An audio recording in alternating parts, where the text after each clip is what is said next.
In 1346, ships arrived at a Crimean port carrying something no harbor master could quarantine. The sailors were already dying. Within months, the disease reached Constantinople. Within years, it had emptied a third of Europe. Historians would eventually trace its path backward, across the Black Sea, through Central Asian trading posts, deep into the steppe. It had traveled what we call the Silk Road. Except here is the thing that should stop you cold. The Silk Road was not a road.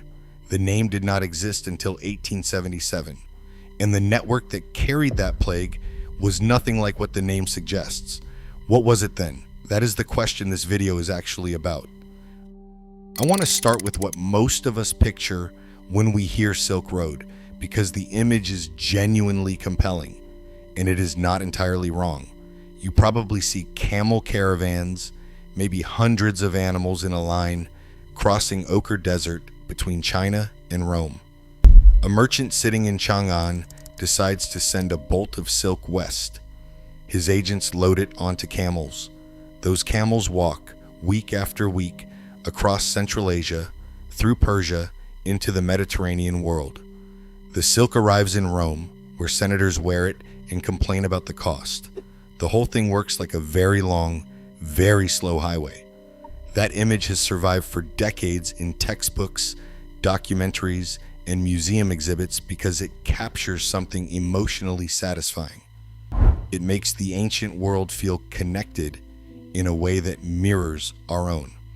One road, two endpoints, trade flowing between them. Here is the first problem. The term Silk Road was coined in 1877 by a German geographer named Ferdinand von Richthofen. He was not writing a history book. He was writing a commercial survey, a document arguing that Germany should invest in railways connecting Central Asia to Chinese markets. The phrase he used, Seidenstrasse, referred to a specific Central Asian corridor he believed had once linked Han Dynasty China to the Roman Empire. Von Richthofen was a serious scholar, but he was describing a narrow commercial argument, not the full shape of Eurasian exchange. Later writers took the phrase and expanded it into something grander, more unified, and more ancient than von Richthofen ever claimed. By the time UNESCO launched its Silk Road project in 1988, the phrase had become a cultural institution. UNESCO, notably, chose to call it the Silk Roads, plural, specifically to acknowledge that a single road model was wrong. That correction has largely failed to reach the popular version. The evidence we are working from here is not a mystery. It comes from contemporary primary sources, Chinese dynastic records, Arab geographical accounts, and Persian chronicles, alongside archaeological excavations at oasis cities across Central Asia, cargo finds from shipwrecks in the Indian Ocean, and a remarkable collection of documents discovered at Dunhuang, a cave complex at the edge of the Gobi Desert, in 1900. That cave contained thousands of manuscripts sealed around 1000 CE, including letters written by merchants centuries earlier. Those letters are some of the clearest windows we have into how long-distance Eurasian trade actually operated. What they reveal does not look like a highway at all. The most important thing the Dunhuang documents preserve are letters written by Sogdian merchants. The Sogdians were an Iranian-speaking people based in the Zarafshan Valley, the region around modern Samarkand and Bukhara in Uzbekistan. Between roughly the 3rd and 8th centuries CE, they were the dominant commercial network across Central Asia. What I find genuinely striking about their letters is what they are about. A merchant writes home to his family in Samarkand from a post in northwestern China, reporting on prices, on a debt someone has not repaid, on the political situation in a distant city that might affect the next trading season. Another letter, likely from the early 4th century, describes turmoil along the routes and advises against travel, These are not the communications of people crossing continents. They are the communications of people managing a distributed commercial operation from fixed positions. The Sogdians did not travel from China to Rome. They did not need to. They had built a chain of merchant colonies across Central Asia, trading posts and diaspora communities in cities along the routes where they lived semi-permanently, married locally, raised children, and passed commercial relationships across generations. A bolt of Chinese silk did not ride one camel across 6,000 miles. It moved through a relay. A Sogdian agent in Dunhuang acquired it and sent it west to a partner in Samarkand. The Samarkand partner sold it to a Persian trader, heading towards Ctesiphon.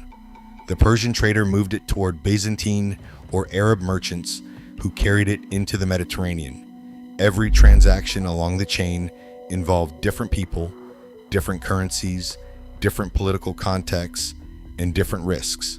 The commodity traveled. The merchants mostly did not. This relay structure is the first thing the popular image erases, and it matters because the relay is not simply a logistical detail. It is the entire explanation for how the network worked, what made it stable without anyone controlling it, and how it carried things far more consequential than silk. But before we get to those consequences, I want to deal with the silk itself, because silk is almost certainly overrepresented in the historical record and in the popular imagination. It survives. It was taxable and recordable. When a Chinese administrator needed to document a transaction, or when a customs post levied a duty, silk appeared in the records in ways that rotting grain or unmarked metal could not. The actual range of what moved through these routes was substantially broader. Horses were arguably more economically and strategically important than silk for long stretches of this history. Chinese states during the Han Dynasty and later the Tang were urgently, almost desperately dependent on Central Asian horses, larger and more powerful than what could be bred domestically for military purposes. The exchange was sometimes framed almost as a tribute relationship in reverse, Chinese states effectively paying enormous premiums in silk and grain for access to horses they could not produce themselves. This is a detail that inverts the common image. The sophisticated civilization at the eastern end of the route was not simply an exporter of luxury goods. It was in some respects a dependent buyer. Moving in both directions alongside commodities were things that left no archaeological trace in the same way: ideas, technical knowledge, religious traditions, and eventually organisms. Paper was carried westward. The technology for making it, which Chinese artisans had developed by the 2nd century CE, did not travel instantly or through any single transfer, but it moved along the same relay networks as silk and horses, appearing in Central Asian cities, then in the Islamic world, then eventually in Europe. Spices from South and Southeast Asia entered the network through Indian Ocean maritime connections, passed through Persian and Arab intermediaries, and appeared in Mediterranean markets with almost no surviving record of the original source. Glass technology moved eastward. Artistic motifs, particular decorative patterns, mythological images, and musical instruments appear across Central Asian archaeological sites in forms that show clear influence from multiple distant traditions simultaneously. And religions traveled these routes. Buddhism entered China not through official state diplomacy, but through monks and texts moving along the same trading corridors the Sogdian merchants used. The great Buddhist cave complexes at Dunhuang, which preserved those merchant letters, were also religious sites, places where travelers stopped, left donations, commissioned artwork, and continued. The caves function almost as a record of the network itself. Commercial and sacred activity occupying the same physical space because they depended on the same infrastructure. Here is what that means for the popular image. The Silk Road as a highway suggests a purpose and a direction, goods flowing from east to west or west to east along a planned route. What the evidence actually shows is an ecosystem, decentralized, self-organized, driven by the mutual dependencies of many different communities who needed each other without anyone designing the system or controlling it. Oasis cities like Merv, Kashgar, and Samarkand were not waypoints on someone else's road. They were economic actors with their own interests, their own political leverage, and their own survival strategies. Merchants needed those cities for water, fodder, storage, credit, guards, and currency exchange. The cities needed merchant traffic for tax revenue, political intelligence, and access to goods they could not produce locally. Steppe nomads provided horses and protected certain routes. They also raided when it suited them, which meant that nomadic groups were simultaneously the greatest facilitators and the greatest threats to overland exchange. This is not a highway. A highway has an authority behind it. Someone who built it, maintains it, taxes it, and can close it. No one built what we call the Silk Road. No emperor in Chang'an or Rome or Constantinople designed the relay from oasis to oasis. The network emerged from thousands of independent decisions made by merchants, monks, nomads, and city rulers over centuries, each pursuing their own interests in ways that happen to connect. And that is precisely where the story becomes much more disturbing. Because a network with no designer, no administrator, and no single purpose is also a network with no way to selectively filter what travels through it.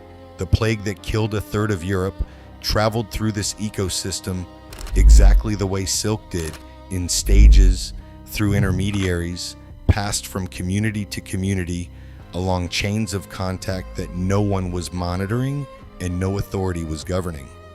The Silk Road did not carry the Black Death. The Black Death used the same relay structure that everything else used. And by the mid-14th century, one particular development had made that relay faster and more connected than it had ever been before. The Mongol Empire is where most popular histories of the Silk Road reach for an easy hero. Here was a unified political authority stretching from China to Eastern Europe, and under its control, the argument goes, trade flourished as never before. Marco Polo made his famous journey during this period. Merchants crossed distances that would have been impossible a century earlier. The Pax Mongolica, the Mongol Peace, is presented as the Silk Road's golden age, the moment when the highway finally worked the way the image always suggested it did. That framing is not exactly wrong, but it leaves out the part that matters most. By the time Genghis Khan began his conquests in the early 13th century, the relay networks across Central Asia had been functioning for nearly 1,000 years. The Sogdian merchant communities that had dominated those routes were largely gone, absorbed, displaced, or destroyed by the Arab expansion that followed the early Islamic conquests of the 7th and 8th centuries. Their successors were Persian, Turkic, and Arab traders operating within an Islamic commercial world that had its own sophisticated credit systems, legal frameworks for long-distance contracts, and merchant diaspora networks extending from Spain to the borders of China. The infrastructure of oasis cities, caravanserais, and relay stations remained. The human communities operating that infrastructure had changed substantially. What the Mongol conquest did, in the first instance, was destroy enormous amounts of this infrastructure. The sack of Samarkand in 1220, the destruction of Merv, the assault on Baghdad in 1258, these were catastrophic events for Central Asian urban life. Population collapses, irrigation systems left unrepaired, agricultural land reverting to steppe. The early Mongol conquests were not a trade policy. They were a military campaign that happened to leave in its wake a single political authority controlling an unprecedented territorial span. The Pax Mongolica emerged from that destruction, not despite it. Once the Mongol successor states stabilized, including the Yuan dynasty in China, the Ilkhanate in Persia, the Golden Horde in the Russian steppe, and the Chagatai Khanate in Central Asia, a merchant traveling between these territories moved through zones that recognized related political authority. The Mongols issued travel documents, maintained road stations called yam posts for rapid communication, and generally found commercial traffic useful because it generated tax revenue and brought in luxury goods the Mongol ruling class increasingly wanted. A merchant with the right documentation faced fewer political barriers crossing from China to Persia in 1290 than at almost any earlier point in history. This is what made Marco Polo's journey possible. The Venetian merchant and his family traveled to the court of Kublai Khan in the 1270s and spent roughly 2 decades in the East before returning. Whether every detail of his account is reliable is a separate historiographical debate. Some scholars have questioned specific claims, and the text went through multiple versions. But the basic fact of the journey is not in serious dispute, and it was made possible by the specific political conditions of the Mongol period. I want to be careful here not to use Marco Polo as proof of a continuously functioning highway. His journey was exceptional precisely because long-distance individual travel of that kind was rare. It required the specific political window the Pax Mongolica created, and it required wealth, connections, and an unusually long commitment of time. Most goods still moved through the relay system. Most merchants still operated in regional networks. Marco Polo was not typical. He was an outlier that the Pax Mongolica made possible. But here's what the celebration of the Pax Mongolica consistently omits. The same political unification that reduced friction for merchants also reduced friction for pathogens. And the Mongol relay system, with its yam posts and rapid movement of people and horses across the steppe, was significantly faster than anything that had preceded it. Yersinia pestis, the bacterium responsible for the Black Death, is believed by most historians and scientists to have originated in Central Asian rodent populations, likely in the steppe regions of Central Asia or possibly near the Tibetan Plateau. The precise reservoir population and the exact chronology of the 14th century outbreak are still debated in the scholarly literature. Genomic research over the past 2 decades has refined but not fully settled these questions. What the evidence does establish is that by the 1340s, the disease was moving westward through the Mongol-connected world with a speed that would have been impossible without the enhanced connectivity of that period. The event that planted the plague in European consciousness is documented. In 1346, Mongol forces besieged the Genoese trading colony at Kaffa on the Crimean coast, modern Feodosia in Ukraine. The Mongol army besieging the city was itself suffering from the disease. The contemporary account by the Genoese notary Gabriele de Musis, written shortly after the events, describes Mongol forces catapulting corpses over the city walls in what reads as a deliberately weaponized act, though historians debate whether de Musis was a direct eyewitness or was working from accounts. What happened afterward is less disputed. Genoese merchants fled Kaffa by ship. They stopped in Constantinople. They reached Messina in Sicily.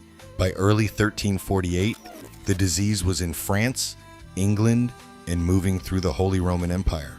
The Silk Road carried the Black Death the same way it carried everything else, through the relay. Plague moved from infected rodent populations into human communities along the steppe trade routes. It then entered the Mongol communication network, which moved people rapidly across enormous distances. It reached Kaffa through the besieging army. It left Kaffa through fleeing merchants. Every step was the same relay structure that had been carrying silk, horses, paper, and Buddhist texts for centuries. No single traveler carried it from the Central Asian steppe to a Sicilian port. Multiple chains of contact carried it in stages, each link unaware of what was being transmitted. This is where I want to address the strongest objection to everything I have been arguing. Someone watching this might reasonably say, the Silk Road existed, China and Rome traded, goods moved across Eurasia for centuries, and the scholarly consensus acknowledges all of this. So is the popular image really wrong?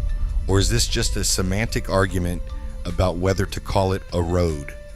The answer is that the semantic argument has a substantive consequence. The highway image implies a system with a center of gravity, a direction of flow, and a controlling authority. It implies that silk was the defining commodity, that China was the exporter, that Europe or Rome was the customer, and that the whole network was essentially a long commercial pipeline between two sophisticated civilizations. Every one of those implications is misleading. The network had no center of gravity because it was a distributed ecosystem. It had no primary direction of flow because different goods, ideas, and organisms moved in different directions simultaneously. It had no controlling authority because it was self-organized through mutual dependency. Silk was one commodity among many, and for long periods, horses, paper, spices, or slaves were arguably more economically significant. China was not simply an exporter, it was a major importer of horses, of Central Asian artistic styles, of Buddhist religious material, and of steppe political models that shaped Chinese governance during several dynasties. And Europe or Rome was not the Western terminus of a system centered on China. For most of this network's history, Persia, the Arab world, and India were the gravitational centers. Rome was at the edge. The misidentification of the network matters because it misidentifies who built it, who depended on it, and who suffered when it failed. The Sogdian merchant communities who maintained Central Asian trade for 5 centuries barely appear in the popular version. The oasis cities, whose political leverage gave them real power over the routes, are invisible in the highway image. The Indian Ocean maritime networks, which may have carried greater volumes of trade than the overland routes for much of this history, are treated as a separate topic when they were part of the same ecosystem. And the diseases that traveled through the network, not just the Black Death, but earlier epidemic events that researchers are still tracing through genetic evidence, are treated as accidents rather than as structural consequences of what the network was. The Pax Mongolica produced the most connected version of this network in its entire history. It also produced the fastest transmission of the deadliest epidemic Europe had ever experienced. That is not a coincidence, and it is not an accident. It is exactly what you should expect from a decentralized ecosystem that carries everything, commodities, ideas, religious movements, and pathogens through the same relay structure, faster than before, across an unprecedented territorial span, with no mechanism for filtering what travels and what does not. By the time the Black Death had finished moving through Europe in the early 1350s, it had killed somewhere between 30 and 50% of the continent's population. Some regions lost more. Some cities lost 2/3 of their inhabitants in a single season. The labor structures of European feudalism were permanently disrupted. Entire villages disappeared. The psychological and theological consequences, the collapse of confidence and institutions that could not explain or stop the catastrophe reshaped European religious and intellectual life for generations. And the Mongol Empire that had facilitated the plague's westward journey was itself collapsing. The successor states were fragmenting under internal pressure, succession conflicts, and the demographic catastrophe the plague inflicted on their own populations. The Pax Mongolica that had briefly made long-distance exchange easier than it had ever been lasted roughly a century.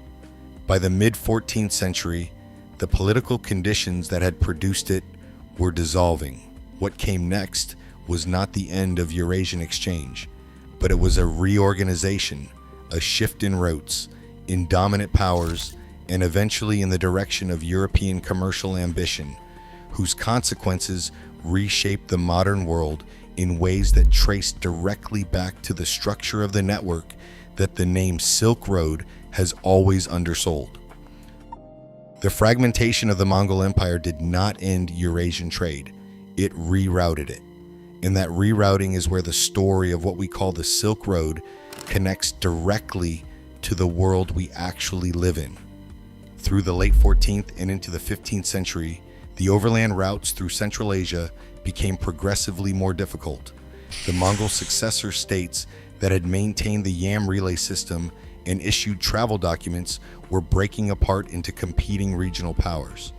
The Timurid Empire under Timur, Tamerlane, temporarily reunified parts of Central Asia in the late 14th century, but his campaigns were themselves enormously destructive, and his empire did not reconstitute the Pax Mongolica's commercial connectivity. The oasis cities that had been the network's operational backbone were rebuilding from decades of disruption. The Sogdian communities that had once been the connective tissue were long gone. Their replacements operated in a more fragmented, more dangerous, and more expensive commercial environment. At the western end of the network, a different transformation was underway. The Ottoman Empire was consolidating control over Anatolia, the Balkans, and eventually the Eastern Mediterranean. The Ottoman conquest of Constantinople in 1453 is sometimes presented in popular history as the event that closed the Silk Road to European merchants, forcing them to find maritime alternatives. That specific version is an oversimplification because European merchants had been trading with the Ottoman world before and after 1453, and the Ottomans were generally interested in commerce rather than hostile to it. But the Ottoman consolidation did change the terms of access. Mediterranean trade routes increasingly passed through Ottoman-controlled territory, and the tax and political conditions of that access were not always favorable to Genoese or Venetian intermediaries whose commercial position had already been weakened by the demographic catastrophe of the Black Death. The Portuguese maritime push southward along the African coast, which began in the early 15th century and culminated in Vasco da Gama's voyage to India in 1497 and 1498, was driven by multiple motivations, including religious, political, and commercial, but the commercial motivation is directly relevant here. Portuguese merchants and the crown that funded their expeditions wanted direct access to the spice trade. Spices such as pepper, cinnamon, cloves, and nutmeg had been flowing into European markets through the same relay network as silk, passing through Arab and Persian intermediaries who controlled the Indian Ocean and Red Sea connections and extracted substantial profit at each step. A maritime route that bypassed those intermediaries entirely would be transformative. What da Gama found when he reached the Indian Ocean was not an empty space waiting for European enterprise. He found a sophisticated, well-established maritime trade network connecting East Africa, the Arabian Peninsula, India, Southeast Asia, and China, a network that had been operating for centuries through Arab, Indian, Swahili, and Malay merchants using monsoon wind patterns they understood with precision. This Indian Ocean system was part of the same broader Eurasian exchange ecosystem that the overland routes belonged to. The commodities moving through it, spices, cotton textiles, porcelain, and gold, were the same commodities that appeared in Central Asian oasis markets.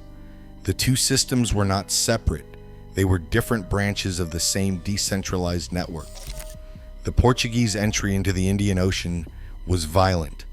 Da Gama's second voyage in 1502 involved the massacre of Muslim merchants and pilgrims.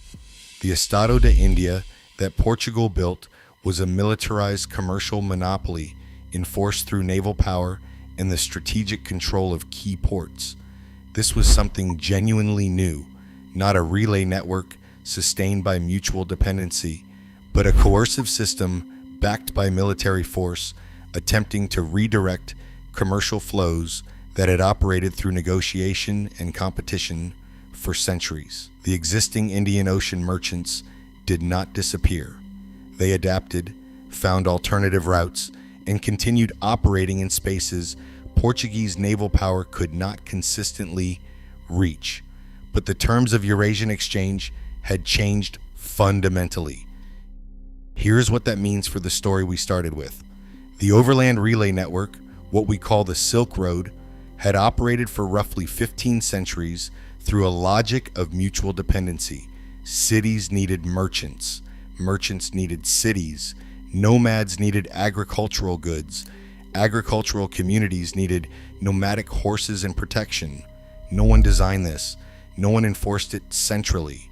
It worked because the incentives of many independent actors aligned well enough, most of the time, to keep goods and people and ideas moving. When those incentives shifted, when maritime routes became cheaper, safer, or more direct, the overland system did not close dramatically.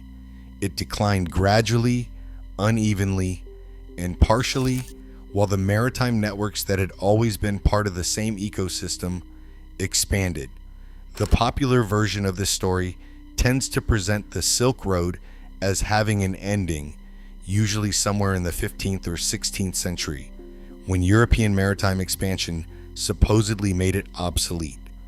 That framing imports the highway logic into a period where it is even less accurate than before. The overland routes did not end. Caravans continued moving through Central Asia into the 19th century. The cities along those routes continued to function, to trade, to produce. What ended was the specific combination of political conditions and commercial incentives that had made certain overland connections disproportionately important. The ecosystem reorganized. It did not close, but the reorganization had consequences that the original network's designers, had there been any, could never have anticipated because the original network had no designers.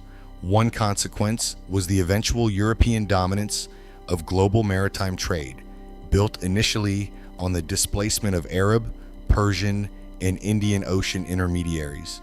Another consequence was the progressive marginalization of Central Asia itself, the region that had been the operational heart of Eurasian exchange for centuries became, over the following centuries, a geopolitical periphery rather than a center. The oasis cities that had held political leverage precisely because merchants depended on them lost that leverage as the routes they controlled became less important. Samarkand, which had been one of the great cities of the medieval world, became a provincial backwater under Russian imperial expansion in the 19th century. The relay network that had sustained its importance was gone. And then there is the name itself and what the name did to our understanding of all of this. Von Richthofen coined the term Silk Road in 1877, the same decade that Russian imperial forces were completing their conquest of Central Asia, and the same decade that European powers were beginning to treat the region as a space for geopolitical competition rather than a center of world commerce. The name arrived at precisely the moment when the thing it described had already been transformed almost beyond recognition. It was a retrospective label applied to a completed era by a scholar from a culture that had been for most of that era at the network's distant periphery. The label stuck because it was useful. It gave a name to something that genuinely existed and genuinely mattered.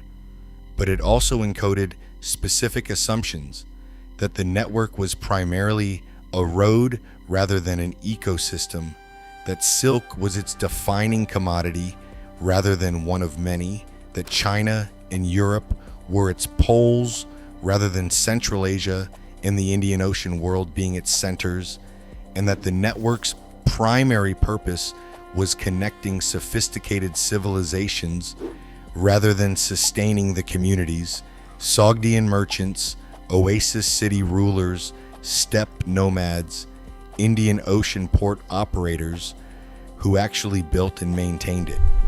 What the popular interpretation misses is not simply a set of historical details, it misses the mechanism. And missing the mechanism means missing the consequences. A highway carries what its operators decide to carry. An ecosystem carries everything that moves through the same channels. The distinction is not academic. It is the difference between a system that can be governed and a system that cannot. The relay network that moved silk, horses, paper, Buddhism, and Islam across Eurasia also moved the Black Death because the relay network had no mechanism for filtering what traveled through it. The Pax Mongolica that made trade faster and safer also made epidemic transmission faster and more lethal because it accelerated the same relay structure that everything else used. The title of this video is technically accurate and still insufficient. The Silk Road was not a road. That part is straightforwardly correct. What it actually was is harder to name precisely because the thing itself resisted naming. An ecosystem of mutual dependencies, maintained without a designer, sustained by the aligned interests of people who mostly never met each other, spanning 15 centuries and half the world's landmass, carrying the full range of what human communities produce and believe and suffer from. Calling it a road compresses that into a single image that is clean, legible, and wrong in the ways that matter most. Return now to those ships arriving in Crimea in 1346, the sailors dying before they could be offloaded, the disease spreading before anyone understood what was happening or where it had come from. The plague that those ships carried had moved through the relay the way everything moved through the relay, in stages, through intermediaries, passed between communities connected by the mutual dependencies that had sustained Eurasian exchange for centuries. No individual merchant carried it from Central Asia to the Black Sea. Multiple chains of contact carried it in stages, accelerated by the Mongol communication infrastructure until it reached a port connected to the Mediterranean world. From there, fleeing Genoese ships carried it further, each ship another link in the relay, each port another node in a network that had no administrator and no filter. The Black Death did not travel the Silk Road. It traveled the same way silk did. And that is the sentence that should change how you think about both.